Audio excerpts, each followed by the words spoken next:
அல்ஹம்துலில்லாஹ் வஸ்ஸலாத்து வஸ்ஸலாம் அலா ரசூலில்லாஹ் ஸல்லல்லாஹு அலைஹி வஸல்லம். அம்மா பஅத். ஃபஅஊது பில்லாஹி மினஷ் ஷைத்தானிர் ரஜீம். பிஸ்மில்லாஹிர் ரஹ்மானிர் ரஹீம். وإذا طلقتم النساء فبلغن أجلهن فلا تعذلوهن أن ينكحن أزواجهن إذا تراضوا بينهم بالمعروف إلى آخر الآية. அன்பிற்கும் பாசத்திற்கும் உரிய சகோதர சகோதரிகளே, நலமாக இருக்கிறீர்களா? சென்ற தொடரில் தலாக்கு சம்பந்தமான சட்டத்திட்டங்களை நாம் பேசி கொண்டிருந்தோம் அல்லவா?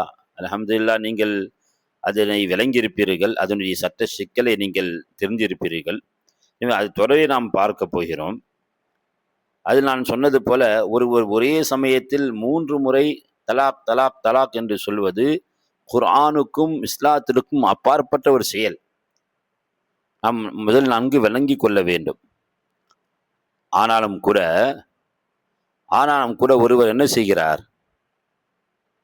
இதனை கவனத்தில் கொள்ளாமல் ஒரே சமயத்தில் 3 தலாக் சொல்லிட்டார்.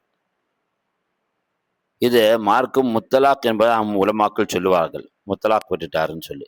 ஆனால் குர்ஆன் இதை கடுமையாக எதிர்க்கிறது, இஸ்லாம் இதை கடுமையாக எதிர்க்கிறது. ஆனால் அவ்வாறு சொல்லிவிட்டால் நிகழுமா நிகழாதா என்று பார்க்கும்போது நம்முடைய உலமாக்களுடைய மேற்பார்வையில் அது நிகழ்ந்து விடும் என்பதாகவே நாம் பார்க்க முடிகிறது.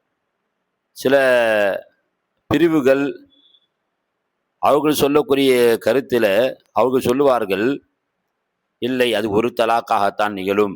ஒரே நேரத்தில் 3 தலாக்கு சொன்னாலும் அது ஒரு தலாக்காகத்தான் நிகழும் என்று சொல்லுவார்கள். ஆனால் சரியான மார்க்கம் படித்த நம்முடைய ஆலிம் பெருந்தகைகள் உலமாக்கள் நமக்கு வழிகாட்டி கொண்டிருக்கிறார்கள்.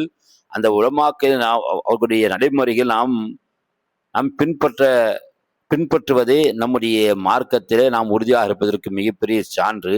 அவர்கள் சொல்லுவார்கள், இஸ்லாம் வெறுக்கிறது, குர்ஆன் வெறுக்கிறது என்றாலும் கூட அவன் ஒரே நேரத்தில் 3 தலாக் சொல்லிவிட்டால் அது 3 தலாக்காகவே நிகழ்ந்துவிடும். இதற்கு நான் என்ன சொன்னேன், மேலேயே அப்படி சொல்லிவிட்டால் என்ன ஆகும்? உடனே அது தலாக் நிகழ்ந்துடும். ஒரு சமயம் நபிகள் நாயகம் ஸல்லல்லாஹு அலைஹி வஸல்லம் அவரிடத்துல ஒரு செய்தி சொல்லப்பட்டது. என்ன சொல்லப்பட்டது தெரியுங்களா? ஒரு மனிதர் ஒரே மூச்சில் தன் மனைவிக்கு 3 தலாக் சொல்லிட்டாரு. ஒரு மனிதர் ஒரே மூச்சில் தன் மனைவிக்கு 3 தலாக் சொல்லிட்டதாக செய்தி வருது. நபி என்ன செஞ்சாங்க தெரியுமா? உடனே நபிசா எழுந்து கோபப்பட்டாங்க. கோபத்தை நபிசா எழுந்து நபிசாவர்கள் சொன்னார்கள், நான் உங்களுக்கு மத்தியில் இருந்திருக்கவே நீங்க அல்லாஹ்வுடைய வேதத்துடன் விளையாடப்படுகிறதா? நபிசாவன் கேட்டார்கள். அதாவது அல்லாஹ்வுடைய வேதத்துக்கு மாற்றமா அது சொல்லுவது, ஆனால் சொன்னால் நிகழ்ந்துருமா அப்படின்னு சொல்லும்போது கண்டிப்பாக நிகழ்ந்து விடும் என்பது உலமாக்களுடைய ஏகோபித்த கருத்தாகவே இருக்கிறது. இதற்கு காரணம் என்ன? தலாக்கை நாம் ஒரு விளையாட்டாக எடுத்துக்கொள்ளக்கூடாது என்பதில் நம்ம உலமாக்கள் நமக்கு விளக்கத்தை நமக்கு கொடுக்கிறார்கள். ஆக தலாக் விஷயத்தில் நாம் கவனம் எடுத்துக்கொள்வது. அது மட்டும் இல்லாமல் இந்த தலாக் விஷயத்தில் மார்க்கம் சொல்லக்கூடிய செய்தி நன்கு பதிய வைக்க வேண்டும். என்ன? நபிகள் நாயகம் ஸல்லல்லாஹு அலைஹி வஸல்லம் அவர்கள் சொல்வார்கள், 3 விஷயங்கள் இருக்கின்றது. 3 விஷயங்கள், அவற்றில் உண்மையும் அல்லது விளையாட்டோ, அவற்றில் அது உண்மையாக சொன்னாலும் சரி, அல்லது விளையாட்டாக சொன்னாலும் அது உண்மையாகவே நிகழ்ந்துவிடும். விளங்குதுங்களா? நபிசாமி என்ன சொல்கின்றார்கள்? 3 விஷயங்கள் இருக்கிறது. அதை நீங்கள் சீரியஸாக சொன்னாலும் சரி, அல்ல ஒரு விளையாட்டுக்கு சொன்னாலும் சரி, இப்படிதான் நம்ம உங்களுக்கு விளக்கம் கொடுக்கணும். கொஞ்சம் நம்ம செய்யணும், விளையாட்டுக்கு சொல்லணும், அல்ல கொஞ்சம் சீரியஸாகவே நான் சொன்னேன், ஆமாம் நான் உண்மையாக சொன்னதா செஞ்சேன் அப்படின்னு சொல்கிறோம் இல்லை, அப்படி சொன்னாலும் அது உண்மையாகவே நிகழ்ந்து விடும். என்ன தெரியுங்களா? 3 விஷயம். முதல்ல நிக்கா. ஒரு பொண்ணு நான் கல்யாணம் பண்ணிக்கிறேன்னு சொல்லி அந்த ஈஜாப் கபூல்ல விளையாட்டதான் சொன்னார், நிக்கா நடக்காம ஆயிடுமா? நிக்காவுடைய நேரத்தில் விளையாட்டா சொன்ன நிக்கா நடக்காம ஆயிடுமா அப்படின்னு சொன்னால் நிக்கா நிகழ்ந்து விடும், கல்யாணம் மனைவி ஆயிடுவாங்க, அந்த சட்ட திட்டங்கள் வந்துவிடும். 2வது விஷயம் தெரியுங்களா? தலாக்கு.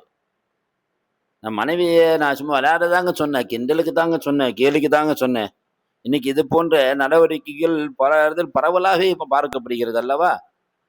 நபியா சொல்லுவார்கள், உண்மையாகவே தலாக் நிகழ்ந்து, நீ விளையாட்டா சொல்றியப்பா, விளையாட்டா இருந்தாலும் உண்மையாக தலாக் நிகழ்ந்து நபி சொல்லுகின்றார்கள். 3ஆவது விஷயத்துல ரஜஇ, நான் சொன்னேன் இல்லைங்களா, தலாக் ரஜஇ, தலாக் விட்டுட்டாரு என்ன, அப்புறம் வந்து நான் விளையாட்டா சொன்னார் ரஜஇ, நான் ரஜா தூக்கி நான் அவனை மீட்டு கொண்டுன்னு விளையாட்டா தான் சொன்னார்.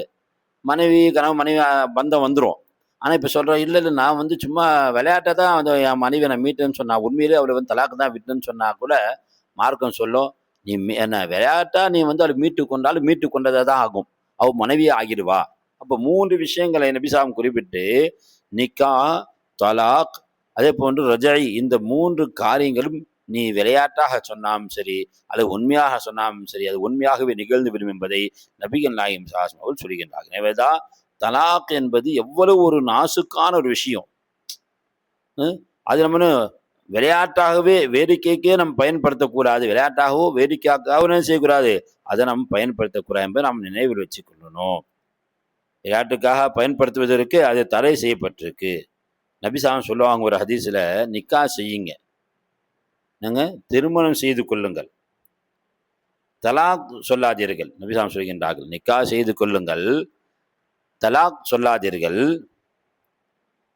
அதெல்லாம் என்ன ஆகுது, அல்லாஹ்வுடைய அர்ஷ் நடுங்குகின்றது. எதுக்குங்க, எதுக்கு?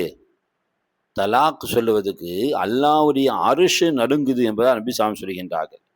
ஹதீஸ் நபி எப்படி சொல்வார்கள், அல்லாஹ் அனுமதித்த விஷயங்களே எல்லாவற்றையும் விட அல்லாஹ்வுக்கு மிக வெறுப்பானது. அல்லாஹ் அனுமதித்த விஷயங்களில் எல்லாவற்றையும் விட அல்லாஹ்வுக்கு மிக வெறுப்பானது இந்த தலாக்கு தான் என்பதா நபிசாமி சொல்லக்கூடிய ஹதீஸ் இருக்கு.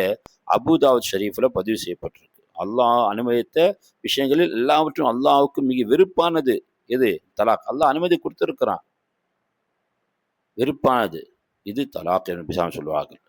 இன்னொரு ஹதீஸில், எந்த ஒரு பெண் தகுந்த காரணமின்றி தன் கணவனிடம் தலாக்கை விரும்பி கேட்கிறாளோ, ஒரு பெண் தான் கணவன்கிட்ட போய் எனக்கு தலாக் கொடுத்துருப்பா, உங்களை வாழ முடியாது, எனக்கு தலாக் கொடுத்து தயவு செஞ்சு அப்படின்னு சொல்லுவாங்கல்ல, சொன்னா நபிசாமி சொல்கின்றார்கள், அல்லாஹ் அந்த பெண்ணுக்கு சொர்க்கத்துடைய நறுமணத்தை ஹராமாக்கிடுறான். அல்லாஹ் அந்த பெண்ணுக்கு சொர்க்கத்துடைய நறுமணத்தை ஹராமாக்குகின்றான் என்பதாக சஃப்வான் ரலியல்லாஹு அவங்க சொல்லக்கூடிய செய்தி, நபிசாசம் புறத்திலிருந்து சஃப்வான் அவங்க அறிவிக்கிறாங்க. இந்த ஹதீஸு திருமிதி கிதாப் பதிவு செய்யப்படுது. நம்ம இன்னைக்கு பார்க்குறோமே சமுதாயத்தில் எத்தனை பெண்கள் ஒன்றுமில்லாத சிறு சிறு காரியத்திற்கெல்லாம் தலாக்கை வேண்டி, விவாகரத்து வேண்டி கோர்ட்டு வாசல் நின்று கொண்டிருக்கிறார்கள். இஸ்லாமிய ஷரியத் கோர்ட்டிலும் இருக்கின்றார்கள். அதைவிட அதிகமாக இந்திய அரசாங்கத்துடைய கோர்ட்டு படிகளில் நின்று பல மாதங்கள் தன் குடும்பங்களை கவனிக்க முடியாமல், தன் சொத்து செல்வமெல்லாம் இழந்து நிம்மதி இல்லாமல் 2 பேரும் இந்த விவாகரத்து பெறுவதில் முனைப்போடு இருக்கிறார்கள். நபிசாமி சொல்வார்கள், இந்த ஒரு பெண் விரும்பி தலாக்க கேட்கின்றாலோ அல்லாஹ் சொர்க்கத்துடைய நறுமணத்தை அல்லாஹ் அந்த பெண்ணுக்கு ஹராமாக்கிறான்னு சொல்லும்போது நாம் எவ்வளவு எச்சரிக்கையாக இருக்க வேண்டிய ஒன்று. எனவே உறவுகளை சகோதரி நாம் சிந்தித்து பார்க்க வேண்டும். தலாக் என்பது நிர்பந்தம் கருதி பயன்படுத்த வேண்டும். அந்த பெண்மணி தவறான நடத்தையில் போகின்றாள் என்று சொல்லும் பொழுது மார்க்கும் உடனே தலாக் விட்டுவிடு என்று சொல்லவில்லையே. அவளுக்கு அறிவுரை பகரு, படுக்கையை பிரித்து வை, அவளை சிறிது லைட்டாக அடித்துக்கொள், நடுவர்களை ஏற்படுத்திக்கொள் என்பதெல்லாம் இஸ்லாம் வழிவகுத்து தரக்கூடிய விஷயம். ஆனால் இன்று விளங்காத எத்தனை நபர்கள் எங்களுக்கு இஸ்லாத்தை பற்றியும் தெரியும் என்பதாக அவர்கள் என்ன செய்கிறாங்க, உடனே தலாக், ஆணோ பெண்ணோ தலாக் விஷயத்தில் என்று மார்க்கத்துடைய சட்டத்திட்டங்களை அறியாததாக இருக்கிறார்கள் என்பதை நான் மிக தெளிவாகவே இங்கே சொல்ல விரும்புகிறேன். ஆக ஒரு பெண்மணி எப்போது அவள் தலாக் விடப்படுகின்றாலோ அந்த பெண்மணியுடைய வாழ்க்கையில நான் முதல்ல சொன்னது போல ஒரு தலாக்கு தான் விடப்பட்டிருக்கு, ஒரு தலாக்கு தான் விடப்பட்டுச்சு. அந்த ஒரு தலாக்கில் அந்த கணவன் மீட்டி கொள்ளலைன்னா அந்த பெண்மணி என்ன செய்யலாம், அந்த ஆணை என்ன செய்யலாம், திரும்ப நிக்கா செஞ்சு அந்த கணவன் நிக்கா செய்து கொண்டு வாழலாம் சொன்னேன் இல்லைங்களா. அது தொடரில் நம்ம இங்கே ஒரு சிறு சம்பவத்தை பார்க்க முடியுது, ஒரு ஆயத்தை பார்க்க முடியுது. என்ன விஷயம்னு சொன்னா, நபியுடைய காலத்துல மாக்கல் மாக்கல் பின் யசார் என்ற ஒரு சஹாபி, அவருடைய சகோதரி ஜமீலா என்ற பெண்மணி. இந்த ஜமீலாவை அப்துல்லா பின் ஆசிம் அவர்கள் நிக்கா செஞ்சிருந்தாங்க. அப்துல்லா பின் ஆசிம் அவர்கள் நிக்கா செஞ்சிருந்தாரு. தலாக்கு சொல்லிட்டார். பின்னாடி தலாக்கு சொல்லிட்டாரு. இப்போ இந்த பெண்மணி இத்தாவில் இருந்துட்டு இருக்காங்க. இத்தா முடிஞ்சிருச்சு. இப்போ அந்த கணவர் என்ன செய்யாரு, அந்த பெண்மணி என்ன செய்யறாங்க, பழைய தன்னுடைய கணவரை அந்த அப்துல்லா பின் ஆசிமே நிக்கா செய்யணும்னு நினைக்கும் போது, அவருடைய சகோதரர் யாரு, இந்த ஜமீலாவுடைய சகோதரர், அந்த பெண்ணுடைய சகோதரர் என்ன செய்யறாரு, இந்த மாக்குபுல் விசாரணை செய்ய நிக்கா செய்வது தடுக்கிறார். அதாவது ஒரு தலாக் சொல்லி அது இத்தாலாம் முடிந்து விட்டால் மீண்டும் அந்த கணவன் என்ன செய்யலாம், நிக்கா செய்து கொள்ளலாம். வேற எந்த நிபந்தனையும் இல்லை. நிக்கா செஞ்சு கணவனையா வாழ என்பதுதான் சட்டத்திட்டம். அல்லாஹ் குரான்ல தெளிவாக சொல்லுகின்றான். இவர் தடுக்கிறார். அல்லாஹ் செய்யறான். அப்போ இந்த வசனத்தை இறக்கணும். என்ன வசனம்?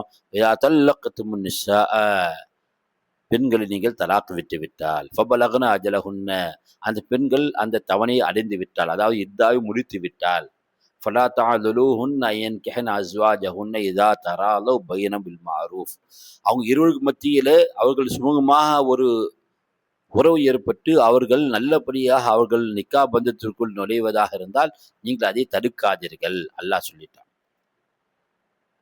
மாக்குபுல் நிசார் அவர்கள் என்ன செய்றாங்க, இந்த வசனத்தை கேட்ட பிறகு தடுக்கல. 2 பேருக்கும் மாக்குபுல் நிசார் ரலியல்லாஹு என்ன செய்றாங்க, நிக்கா செஞ்சு வைத்தார்கள் என்பது வரலாறு. எனவே முதல் 2 தலாக் மார்க்கம் அனுமதி கொடுக்கிறது. அந்த முதல் 2 தலாக்குள்ளாக கணவன் அந்த 3 மாதத்திற்குள்ள, அதுவும் சுத்தமான காலகட்டத்தில், அவளுக்கு உடலுறவு வைத்துக் கொள்ளாத காலகட்டத்தில் அவள் என்ன செய்யணும், தலாக்கு விட வேண்டும். அந்த 2 காலத்தில் ஒரு தலாக்கு நேரத்தில் அந்த பெண் என்ன செய்யணும், 3 மாதங்கள் இத்தா இருக்க வேண்டும். இன்னொரு தலாக்கு விட்டால் இன்னொரு 3 மாதங்கள் இருக்க வேண்டும். அந்த 3 மாதத்திற்குள்ளாக அவள் மீட்டப்படவில்லை என்று சொன்னால், முதல் 2 தலாக்குள்ளாக இந்த நிகழ்வு நடந்துவிட்டால் கணவன் மறுமணம் கொண்டு இந்த பெண்ணை மீண்டும் ஒரு திருமணம் செய்தே கணவனையாக வாழ முடியும். 3வது தலாக் சொல்லி இவர்கள் இத்தா மூலம் பிரிந்து விட்டால் இப்பொழுது இவர்கள் மீண்டும் திருமணம் மட்டும் செய்து முடியாது, மாறாக இன்னொரு ஆண் நிக்கா செய்து அவன் வாழ்ந்து அந்த பெண்ணோடு அவன் விருப்பப்பட்டு தலாக் விட்டு அந்த பெண்ணுடைய காலம் இத்தாவுடைய காலம் முடிந்த பிறகுதான் பழைய கணவன் அவளை நிக்கா செய்து கொள்ள முடியும் என்பதில் மார்க்கம் தெளிவாக சொல்லுகின்றது. இது சம்பந்தமான சட்டத்திட்டங்களை அல்லாஹ் ரப்புல் இஸ்ஸத் சூரா நிசாவில அல்லாஹ் சொல்லுகின்றான். நீங்கள் குர்ஆனுடைய விளக்கங்களை படித்து பாருங்கள், ஆயத்துகளை புரட்டி பாருங்கள். குர்ஆன் ஹதீஸ்களில் புகாரி முஸ்லிம் போன்ற பெரும் ஹதீஸ் கிதாபு எல்லாம் இந்த தலாக் பற்றி உள்ள செய்திகள் வருகிறது. நாம் நன்கு விளங்கி கொண்டு நாம் அந்த தலாக் விஷயத்தில் மிக அக்கறையாக இருக்க வேண்டும். எனவே தான் உங்களுக்கு நான் சொல்லுகின்றேன், தலாக் என்பது ஒரு விளையாட்டு அல்ல, வேடிக்கை அல்ல. இவைகள் நாசுக்காக மிகவும் பக்குவமாக கையாளப்பட வேண்டும். எனவே இந்த விஷயத்தில் நாம் இன்று எத்தனை சமுதாய மக்களை பார்க்கின்றோம், அவர்கள் வெட்கமே இல்லாமல் தலாக் என்ற வார்த்தைகளை சொல்லி அல்லது அது போன்ற வார்த்தைகளை பயன்படுத்தி பிறகு அந்த பெண்மணியோடு வாழ்ந்து கொண்டிருக்கின்றார்கள். என் இத்தா முடிந்த பெண்மணியோடு வாழக்கூடிய கணவர்களெல்லாம் இன்றும் இருந்து கொண்டிருக்கிறார்கள். இவர்கள் எல்லாம் அல்லாஹுக்கு என்ன பதில் சொல்வார்கள்? எனவே நாம் இந்த தலாக் விஷயத்தில் மிகுந்த கவனத்தோடு இருந்து சட்டத்திட்டங்களை அறிந்து நம்முடைய அக்கம் பக்கத்தினுடைய மக்களுக்கும் இந்த சட்டத்தை தெளிவுபடுத்தி நாம் தலாக் இல்லாத ஒரு மன வாழ்க்கை வாழ்வதற்குரிய வாய்ப்பை வல்ல ரஹ்மான் எனக்கும் உங்களுக்கும் தந்தல்வானாக. வாஹிர் தஅவானா அல்ஹம்துலில்லாஹி ரப்பில் ஆலமீன். அஸ்ஸலாமு அலைக்கும் வரஹ்மத்துல்லாஹி தஆலா வபரகாத்துஹு.